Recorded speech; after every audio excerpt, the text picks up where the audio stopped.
Oiê, eu sou a Isabela Faria e hoje no Como é que é? Sexta-feira, sextou, pra gente finalizar a semana, a gente vai falar o quê? De ciência, a gente vai falar de coisa boa, mas ao mesmo tempo, nem tanto. A gente vai pro polo contrário desse termo ciência, a gente vai falar também um pouquinho de negacionismo, essa palavra que ficou tão famosa na pandemia, quem se lembra? Hoje a gente vai então relembrar a história desse termo, a gente vai dar alguns exemplos e também discutir se o negacionismo continua tão forte nos dias de hoje em comparação com o que era na pandemia no auge dela. E tudo isso com base neste livro aqui, Negacionismo Científico e Suas Consequências, escrito por Steven Gamba e Sabine Righetti, autora do livro, jornalista e pesquisadora da Unicamp, que veio aqui aceitando nosso convite pela segunda vez. A primeira vez foi remotamente, mas hoje está em pessoa aqui no Como é que é pra gente discutir esse tema tão importante. Sabine, muito obrigada, viu, por vir. Estamos juntas. Estamos juntas e falando do que você entende, do que a gente fala muito no jornalismo, que é acreditar na ciência e falar sobre negacionismo. Por isso que eu te agradeço, porque é um tema muito importante, né? E às vezes a gente acha que já foi saturado, que já está saturado, mas aí você vai me dizer se não está. E pelo que eu li no seu livro, obviamente, livro seu e do Estevam, não está. E eu quero começar justamente falando disso com você, porque aqui você aponta como a desinformação e o conteúdo anticientífico chegou, inclusive, até a influenciar órgãos do governo, claro, oficiais, como aí a gente teve, né, grande quem não se lembra da cloroquina sendo administrada, não é mesmo, indicada para casos leves de Covid no site do Ministério da Saúde, casos muito, né, emblemáticos que a gente lembra justamente até hoje. Você acha que neste governo que estamos agora, eleito agora recentemente, você já vê uma mudança nesse paradigma? O que mudou de lá para cá? É uma mudança importante, Isa, porque o que a gente viu no governo anterior, que foi justamente o governo que enfrentou a pandemia, né, foi um negacionismo institucional. Então, a gestão era orientada por políticas negacionistas.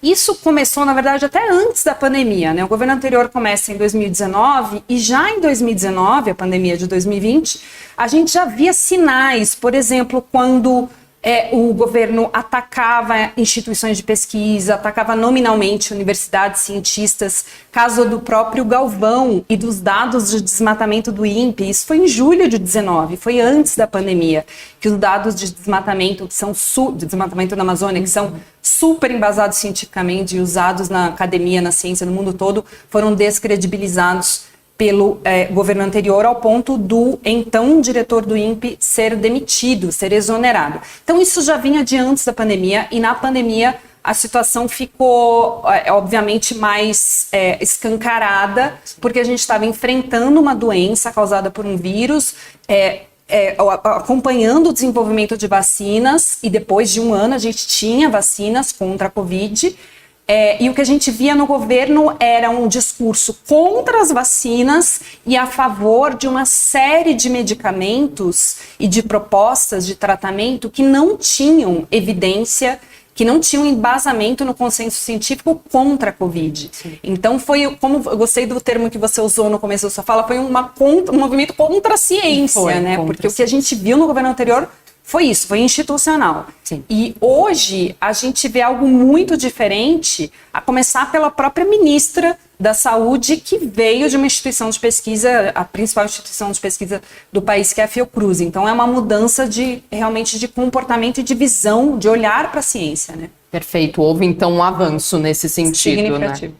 Que bom, a gente, inclusive, já que a gente está falando da palavra, né, já que você citou minha apresentação, eu falei que a gente poderia falar um pouquinho da palavra negacionismo em si. E logo no começo do livro, você faz uma distinção entre negacionismo e controvérsia científica. O que significam, então, esses dois conceitos? Se há similaridades entre os dois, se eu digo uma coisa não quer dizer a outra, o que significam, então?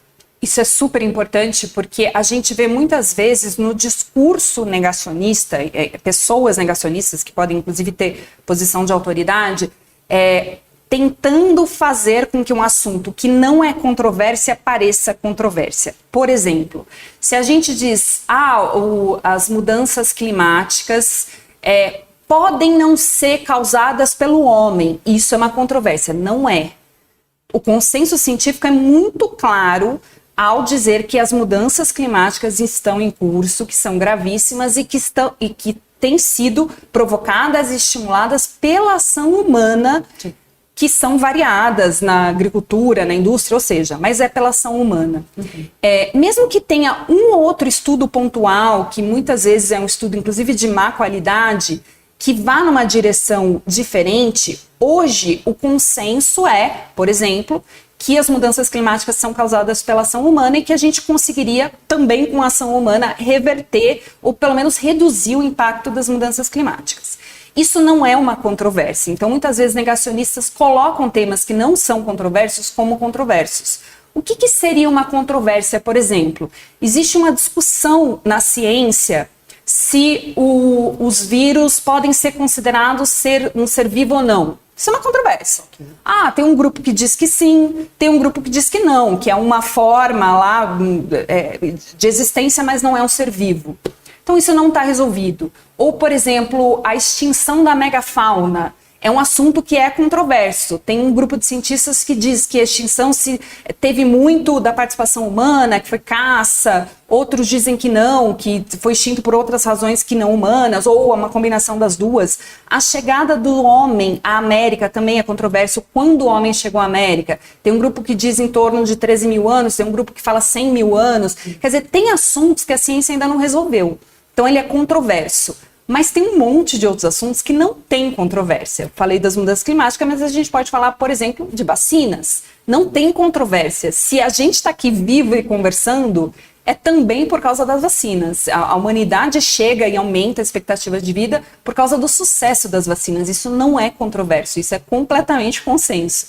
Então, o negacionismo, que é essa negação da realidade que a ciência entende naquele momento, naquele consenso, se vale muito das falsas controvérsias, que é o que a gente explica no livro, que é pegar um ou outro estudo ruim e dizer, não, mas olha aqui, esse estudo aqui está mostrando isso, sendo que o consenso mostra outra coisa. Perfeito, é muito bom você falar disso, de você pegar um estudo como base e falar, olha só, ciência, digamos assim. Isso, né? Exatamente. Não, mas olha só, são cientistas falando, sim, mas como você disse, não é o consenso. Aquele estudo existe, mas não é o que, um consenso de cientistas diz que é verdade, que é de fato real. Thiago Carvalho faz aqui uma pergunta: como identificar o negacionismo e trabalhar ele, no caso, essa identificação, em cada grupo social, ao mesmo tempo que a gente entende que vivemos uma diversidade? Aqui eu acredito que seja diversidade de opiniões, de realidades. Então, como a gente pode pegar e identificar o negacionismo? Aí você pode pegar um setor, por exemplo,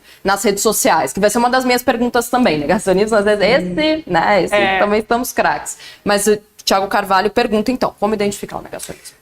Quando a gente fala de negacionismo, a gente fala necessariamente de redes sociais, né? A gente vai ter que falar de redes sociais. Mas é muito interessante essa pergunta. Quando a gente pega instituições, e aí eu estou falando de universidades, de instituições como a Organização Mundial da Saúde, a gente falou do Ministério da Saúde aqui do Brasil, da Anvisa, a imprensa também, quando a gente fala de uma imprensa séria, a gente está aqui na Folha de São Paulo falando de um assunto baseado em evidências, né? Então, quando a gente pega essas instituições, as instituições seguem a ciência, seguem o que a ciência diz naquele momento. Então, houve especialista, dissemina conceitos ligados à ciência. Na pandemia, a gente via isso, né? A imprensa, as universidades, os órgãos, como a Organização Mundial de Saúde, dizia, vai se vacinar, tem que fazer isso, tem que fazer aquilo, tem que ficar em casa, já pode sair, enfim. O negacionismo circula onde? Sobretudo nas redes sociais. E ele tem uma forma muito clara, o discurso negacionista tem uma forma muito clara. Inclusive quando vem de autoridades que eventualmente podem estar no governo, numa posição de poder, que é o caso do governo anterior. Onde que circulava a mensagem negacionista? Sobretudo nas redes sociais pessoais de determinadas autoridades.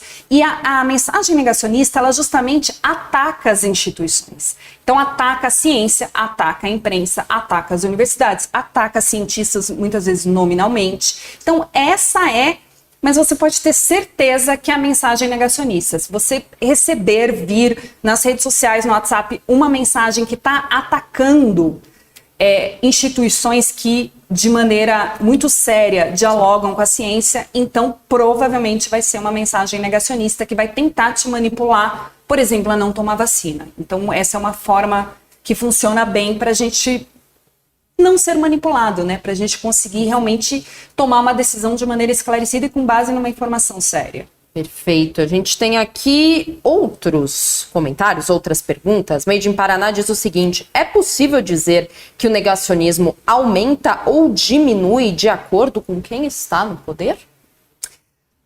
É possível que o movimento, né, a desinformação, a informação que nega a ciência, ela precisa de uma movimentação.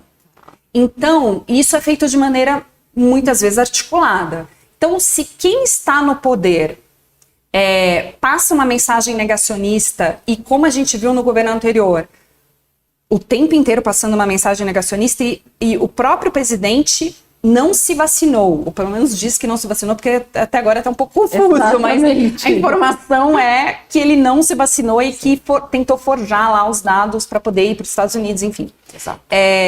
Então, se o próprio presidente diz que não se vacinou e tem uma postura anticientífica, ele é uma autoridade.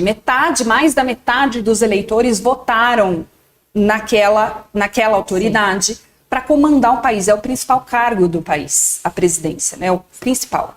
E quando você tem um presidente ou chefes de governo, enfim, de Estado com postura negacionista, isso obviamente vai estimular o comportamento, porque você tem seguidores, ainda mais no Brasil, que a política é um assunto muito passional, você segue políticos como você segue banda de rock. Então, o que um político faz ou diz acaba influenciando muito seus eleitores, mesmo que seja no nível pessoal ou uma decisão de tomar vacina ou não.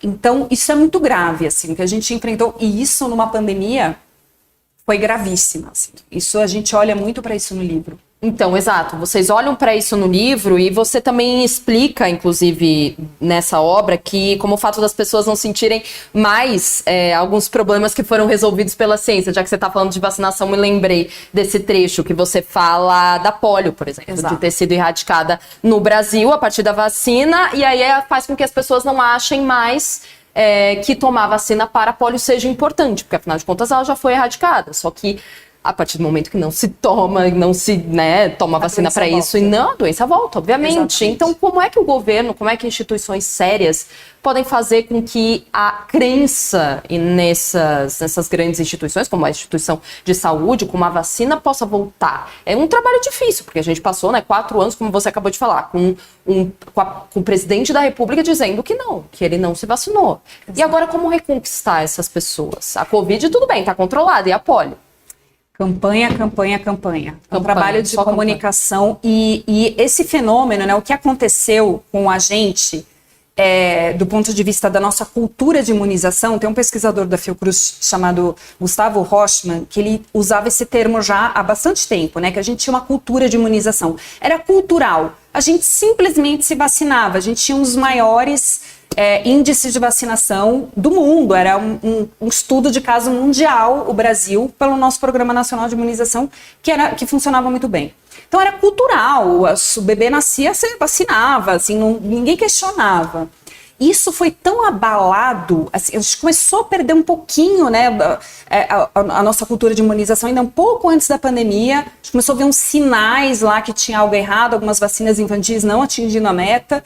E alguns casos de abandono entre doses de vacina infantil. Sim. Mas aí, na época da pandemia, isso realmente saiu totalmente do controle.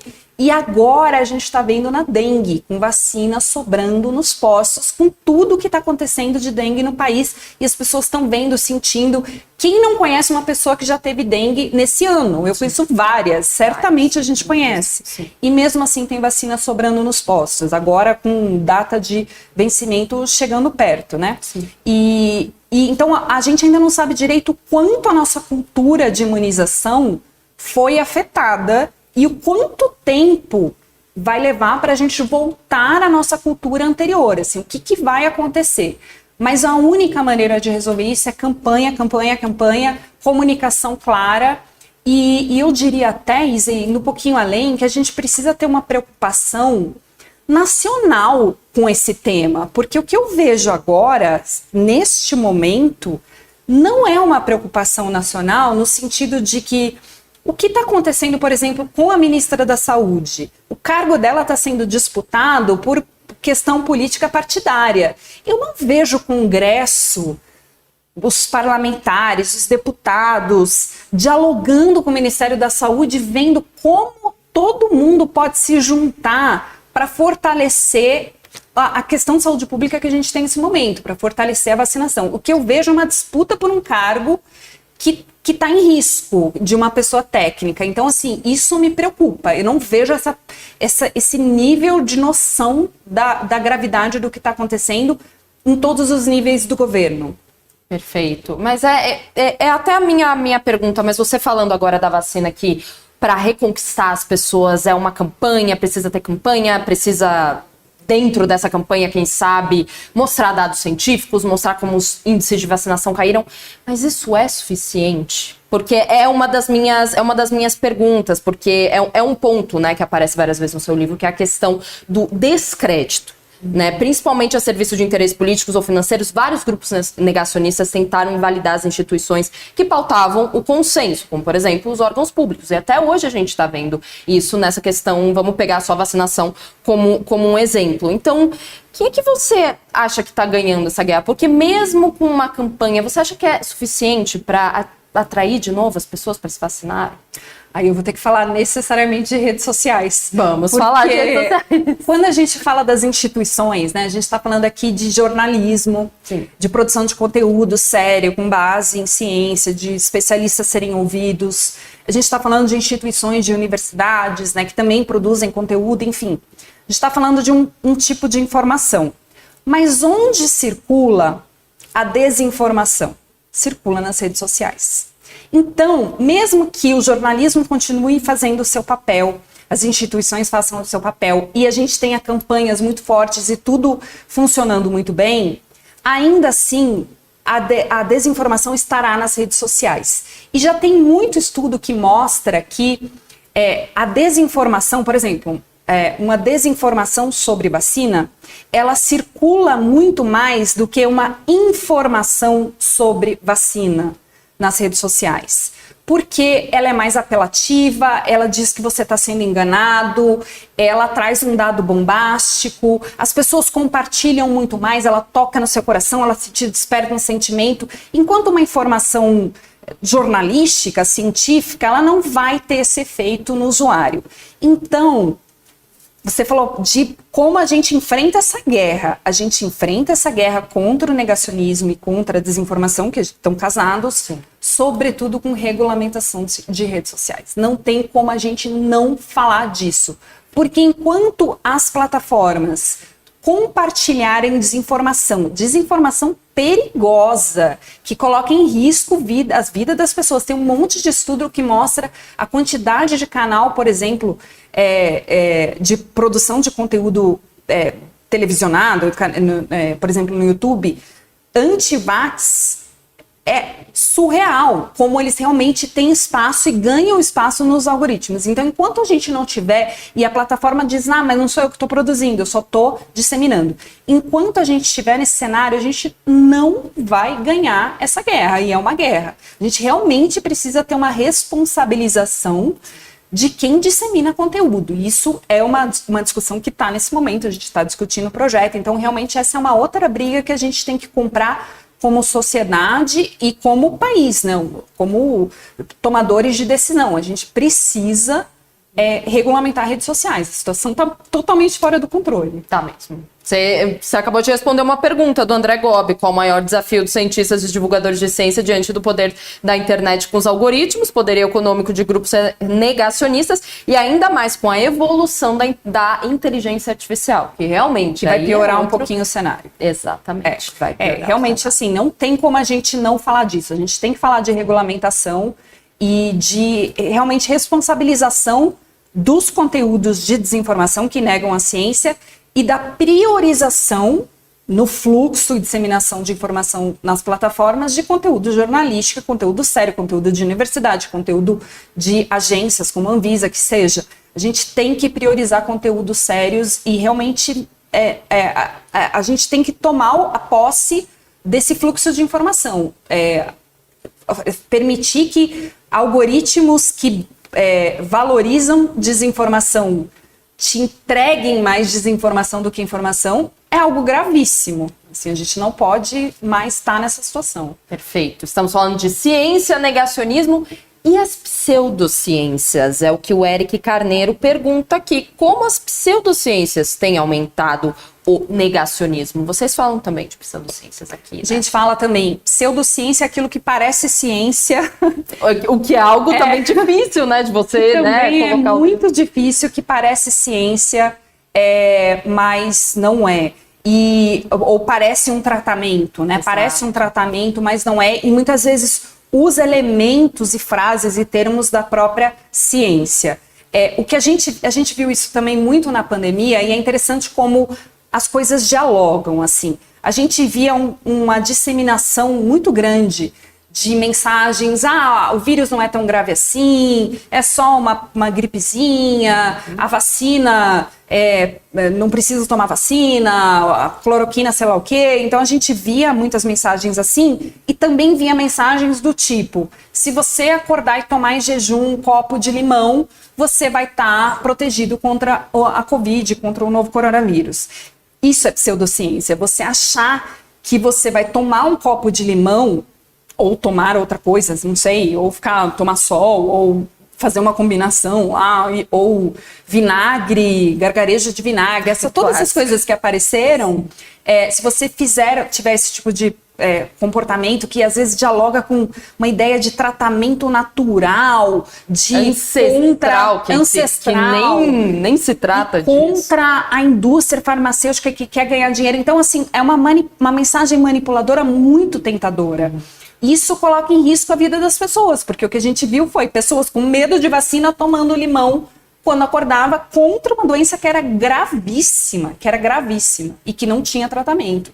Então, quando a gente fala, é como se fosse um bolo só, assim, tá tudo junto e misturado, assim, as pseudociências, a desinformação, a questão das redes sociais, é tudo uma coisa só, a falsa controvérsia científica, por isso a gente fica costurando tudo no livro. Você falou agora, né, da indústria farmacêutica, esse argumento de que, a indústria farmacêutica está lucrando às nossas custas, é um argumento muito forte nos Estados Unidos, né, é uma grande teoria da conspiração, que é a Big Pharma, né, que eles costumam dizer por lá. Ou seja, o que a gente está discutindo aqui não é exclusivo do Brasil, né. Aí eu quero te perguntar, se o Brasil exportou algum modelo nesse sentido do negacionismo, se importou alguma coisa, porque a gente sempre faz paralelos, né? É impossível não fazer paralelos entre Jair Bolsonaro e Donald Trump, por exemplo. Exato. Aí eu queria saber como é que tá essa intercambialidade, digamos assim, entre Brasil e Estados Unidos ou outros lugares do mundo também. A gente bota os Estados Unidos, mas você pode citar outros exemplos. A gente importou.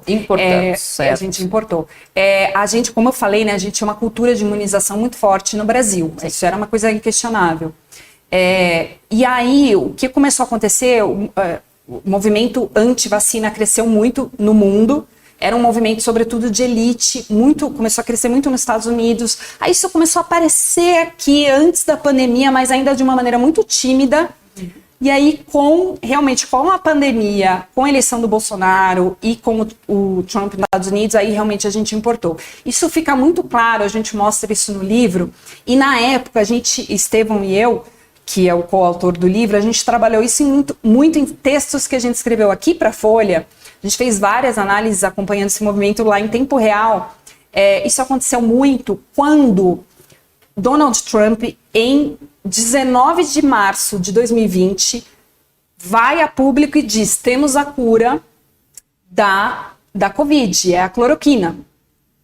Imediatamente, Jair Bolsonaro, aqui no Brasil, já pega a cloroquina e fala... Temos a cura. E aí, desde então, isso permaneceu durante a pandemia inteira, na gestão inteira do Bolsonaro, ele batendo nessa tecla da cloroquina. Quando o Trump fala da cloroquina, tinha um outro estudo bastante problemático, no começo da pandemia, né? Então, muitos cientistas se voltam para a cloroquina, porque foi o presidente do maior país a maior economia do mundo falando isso. Sim. A ciência do mundo inteiro começa a olhar para a cloroquina rapidamente. Se vê que a cloroquina não funcionava para a Covid, mais ou menos em maio de 2020 a gente já tinha essa informação, e ainda assim por mais uns 2 anos o Bolsonaro ficou ainda batendo na questão da cloroquina. Então a gente importou muita coisa dos Estados Unidos nessa coisa do negacionismo, na coisa também que anda de mão dada com o negacionismo, com a desinformação, essa ideia de liberdade. Então, a gente não precisa tomar vacina se a gente não quiser, cada pessoa tem que decidir. Isso também a gente importou e também afetou nossa cultura de imunização, né, que é uma coisa muito americana. Muito. E a gente trouxe para cá e as pessoas começaram a dizer, não, eu não quero ficar em casa porque o governo disse que eu tenho que ficar em casa, eu não quero tomar vacina porque temos uma pandemia. Isso a gente não tinha, então realmente a gente importou. Essa a gente importou. Essa a gente importou. Eu queria agora falar mais um ponto um pouquinho mais polêmico, porque a gente está dizendo aqui, claro, como os grupos negacionistas não merecem ser ouvidos, claro que não, a partir do momento que eles estão renegando algo, né, de senso comum, como é a ciência, e a gente está falando aqui como esses espaços, como essa conversa que a gente está tendo aqui, como o jornalismo, como as universidades, são importantes para fornecer as informações de fato corretas e que são essas as instituições que alimentam a ciência e que mostram a ciência, digamos assim, para a sociedade. Só que aí eu quero entrar num ponto justamente polêmico para fazer talvez uma meia-culpa. Você acha que as instituições, governo, mídia e universidades têm a sua parcela de culpa no sentido de que essas instituições poderiam ter feito algo para se aproximar mais da sociedade nesse sentido e não serem tão facilmente desacreditados, principalmente no auge da pandemia ali, ou realmente governo no nosso caso não, mas instituições de renome, universidades de jornalismo já estavam fazendo o que dava, ou não? Ou a gente podia ter feito mais? Podia ter feito mais. Eu vou falar primeiro pelas universidades. Quando a pandemia chega ao Brasil, quando o vírus chega ao Brasil, a gente tinha um cenário em que 9 em cada 10 brasileiros não sabiam dizer o nome de uma instituição de pesquisa. A gente tinha acabado de lançar uma pesquisa nacional de uma área que a gente chama de percepção pública da ciência, que mostrava que 90% da população não sabiam dizer o nome de uma instituição como Fiocruz Butantan. 90% também não sabia dizer o nome de um pesquisador, de um cientista. Os 10% que diziam Oswaldo Cruz, Santos Dumont, os dois já morreram, né, há bastante tempo, e Marcos Pontes, que era o então ministro de Ciência. Então, ninguém sabia dizer o nome de um cientista vivo e atuando naquele momento e nem de uma instituição de pesquisa. Essa pesquisa foi lançada em julho de 2019. Quando a pandemia chega ao Brasil, é esse o cenário que a gente tem, de um distanciamento gigantesco entre ciência e sociedade. Aí, de repente, os cientistas estão na imprensa, estão falando, você tem que usar máscara, você tem que ficar em casa, você tem que tomar vacina, cloroquina não funciona. Só que a sociedade já estava totalmente distante da ciência, totalmente distante do conhecimento científico. Então, realmente, a gente tinha um cenário muito preocupante. E aí, você falou da meia-culpa, porque ainda hoje é possível ser cientista no Brasil trabalhando totalmente encastelado, que a gente fala, né, no seu castelinho lá no seu laboratório, sem se comunicar com a sociedade. Um cientista que faz isso, ele vai passar num concurso público, ele vai trabalhar, ele vai progredir na carreira, ele vai conseguir financiamento para sua pesquisa. Porque a gente ainda não espera institucionalmente, por meio de métricas de avaliação do trabalho dos cientistas, que faça parte do trabalho dele a comunicação com a sociedade, que faça parte do trabalho dele, por exemplo, estar aqui falando com você. Isso é uma coisa assim, se sobrar tempo, mas também não me interessa se não vou fazer porque eu não sou cobrado por isso. Então tem um distanciamento muito grande entre ciência e sociedade. Quando a pandemia chegou no Brasil, a gente estava nesse cenário. Então eu sempre gosto de pensar isso. Eu acho que o que a gente tem que fazer agora é melhorar esse cenário, porque não dá para a gente, num dos maiores países produtores de ciência do mundo, o Brasil está entre os 15 maiores produtores de ciência do mundo, a população não saber falar o nome de um cientista de uma instituição que faz pesquisa. E falando de população, inclusive, altamente escolarizada. É uma pesquisa nacional. Então, isso é muito grave. Eu acho que realmente as universidades têm aí uma culpa significativa na sua comunicação. Perfeito. Cientistas têm que aparecer, têm que conversar com as pessoas, justamente. São eles que Esse é meu mantra. Apareça. Vocês que pesquisam, que apuram, que estão trazendo pra gente o que é ciência de verdade, não um grupo de WhatsApp, né? Exatamente. Pra gente finalizar, nas considerações finais do livro, você faz um manual prático muito, muito bom, muito didático, de como separar, então, fake news de notícias legítimas. Você pode dar um spoiler, assim, pra quem tá vendo a gente? Recebeu pelo WhatsApp, o que eu faço, né? Ignora. Mas seria o ideal. A primeira coisa que a gente fala lá no nossos passos, né, de como estou em dúvida, a primeira coisa é parar para pensar. Mesmo que você não esteja em dúvida, recebeu pelo WhatsApp uma informação, para pensar. Aí eu paro para pensar. Ela é bombástica, ela usa termos, você está sendo enganado, caixa alta, um monte de exclamação, um monte de emoji. Ela quer te despertar um sentimento que, em geral, vai ser um sentimento de raiva. Ela traz uma informação muito diferente do que instituições estão falando, então diferente do que a imprensa fala, do que eu ouvi na TV, do que eu ouvi no rádio, do que as autoridades sanitárias dizem.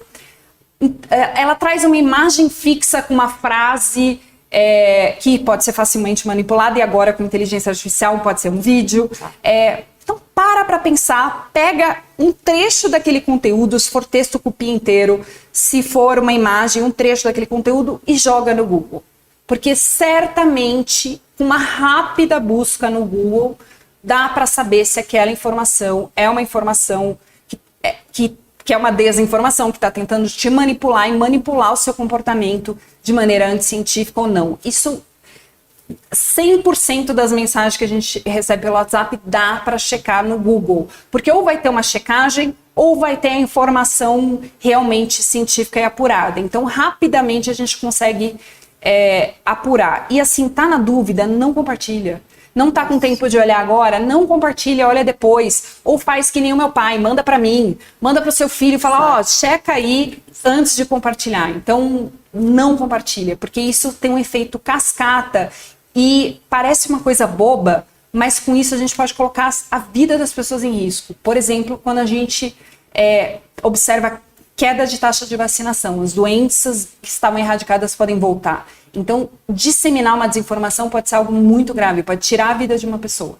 E com essa resposta, fechamos um ciclo. A gente começou falando de vacinação, terminamos falando de vacinação sobre um outro aspecto. Sabine Righetti, muito, muito obrigada. Sabine, que é autora do livro Negacionismo Científico e Suas Consequências, juntamente com Estevão Gamba, além de ser jornalista e também pesquisadora da Unicamp. Sabine, muito obrigada. Obrigada. Muito obrigada mesmo. Foi um prazer tê-la aqui. Volte sempre para a gente conversar sobre negacionismo ou de outras coisas também. À disposição, Isa. Super obrigada. Muito obrigada e até breve. Até. Muito obrigada a você também que assistiu ao Como é que é de hoje. Amanhã não estaremos aqui. O que é amanhã é sábado. E depois domingo também não estaremos, mas segunda sim. Esperamos vocês na segunda-feira. Um ótimo final de semana. Até lá.